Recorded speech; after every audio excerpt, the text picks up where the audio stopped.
दो भाई हैं, मैं छोटा हूँ। माँ बाप के मरने के बाद हम में दूरियां बढ़ने लगी।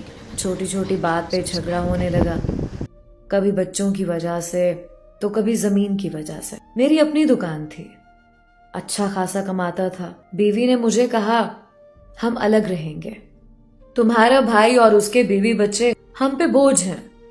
भाई ने गाय भैंस रखी हुई थी, उनका दूध बेचकर गुजारा करता था। मैंने अकड़ और गुस्से में भाई से कहा, देख पारशीद, तू काम काज तो कोई करता ही नहीं, तुमको बड़ा समझकर आज तक बर्दाश्त करता रहा, अब मैं तेरे साथ नहीं रह सकता। भाई मुस्कुराया, अच्छा पुत्र, कोई बात नहीं, तू अलग होना चाहता है तो जी सक, बता कहां से दीवार देनी है। मेरी बीवी पास आई, ऊंचे कमरे हमने ले लिए, मिस्त्री लगाया, दीवार बन गई। भाई अलग हो गया, मैं खुश था। बीवी पास बैठी आकर, देख बशीर, अब हम आजाद हैं, अब हम जो दिल चाहे करेंगे। बीवी ने नई गाड़ी की फरमाइश की, मैंने ले ली। बीवी ने आईफोन का कहा, मैंने ले दिया। एक दिन भाई गली से गुजर रहा था, मैं इग्नोर करके जाने लगा। भाई ने आवाज दी, छोटे, क्या बात है पुत्र, घर में दीवार क्या उठी, तूने तो बात करना भी छोड़ दिया। मैंने जान छुड़ाते हुए कहा, कुछ नहीं भाई, बस मेरा कारोबार उरूज पे था। फिर एक दिन कुछ यूं हुआ, मेरी दुकान पे डकैती हुई, चोर सब कुछ छीन कर ले गए और जाते हुए मुझ पे फायरिंग भी कर गए थे। गोलियां मेरे सीने और पेट में लगी थी, मैं मौत के करीब था। बाजार के लोग इकट्ठे हो गए, मुझे अस्पताल ले गए। मेरी 6 बेटियां और एक बेटा था।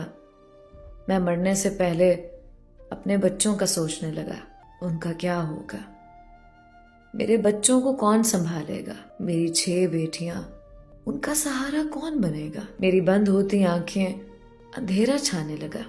जब होश आया तो मेरा बूढ़ा भाई पास बैठा था, मेरे बच्चे पास बैठे थे। मैंने आंख खोली, हाथ हिलाना चाहा, लेकिन मेरा जिस्म सुन्न हो चुका था।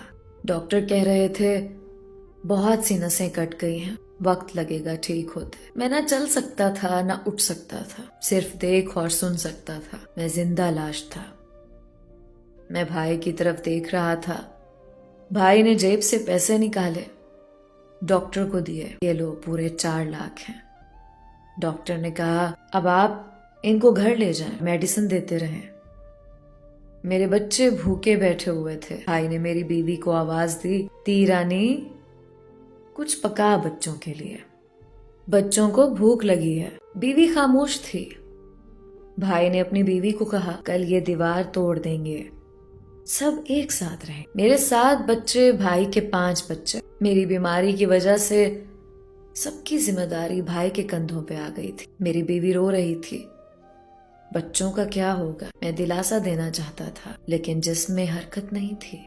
इतने में भाई आया, जेब से 20,000 निकाले, कुड़िए ये ले 20,000 रुपए, बच्चों की स्कूल की फीस और अपनी जरूरत पूरी करना, परेशान ना होना बिल्कुल भी।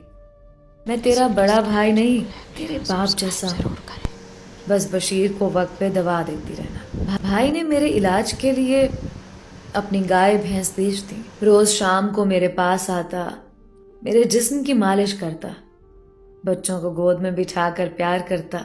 भाई बूढ़ा हो चुका था, लेकिन हिम्मत नहीं हारा था। मुझे बिस्तर पे पड़े 5 साल हो गए थे, बच्चे भी जवान हो रहे थे। एक दिन भाई मेरी शेव कर रहा था, मेरी नजर पड़ी भाई के हाथों पे छाले थे। भाई ना जाने कौन सा ऐसा काम करता था कि हाथ जख्मी हो चुके थे। मेरी आंखों से आंसू बहने लगे। आखिर अपना खून अपना होता है, आखिर भाई भाई ही होते हैं। मैं भाई के हाथ चूम लेना चाहता था, मैं भाई को सीने लगा लेना चाहता था। इतने में मेरी बड़ी बेटी पास आई, बड़े पापा मुझे कॉलेज की फीस दे दें, कल आखिरी तारीख है। भाई ने सर पे हाथ रखा, अच्छा मेरी धी रानी, मैं शाम को ला दूंगा तुमको पैसे। भाई ने जूता पहना, तेज कदमों से बाहर की जानिब चल दिया। भाई का टूटा हुआ जूता, फटे पुराने कपड़े। मैं चीख चीख कर रोना चाहता था, लेकिन जिसमें ताकत नहीं थी। फिर आखिर 7 साल बाद मैं ठीक होने लगा और चलने फिरने लगा। मुझे एहसास हो गया था आखिर भाई भाई ही होते हैं। मैं इतना कहूंगा, ना झगड़ा करो आपस में। जमीन जायदाद सब पल भर में खाक हो जाता है। सिर्फ साथ निभाते हैं तो रिश्ते। हम अना गुरूर और दौलत के नशे में रिश्तों पे थूक देते हैं, लेकिन बाखुदा जब बेबसी की इंतहा होती है फिर भाई ताकत बनकर साथ खड़े हो जाते हैं। नफरतें मिटाकर मोहब्बतों के दिए जला लो। अपने भाई से नाराज हो तो सुलह कर लो कि इससे बड़ा कोई नेक अमल नहीं। भाई के घर जरूर जाया करो, चाहे कुछ ना दो एक दूसरे को, हाल अहवाल पूछ लिया करो।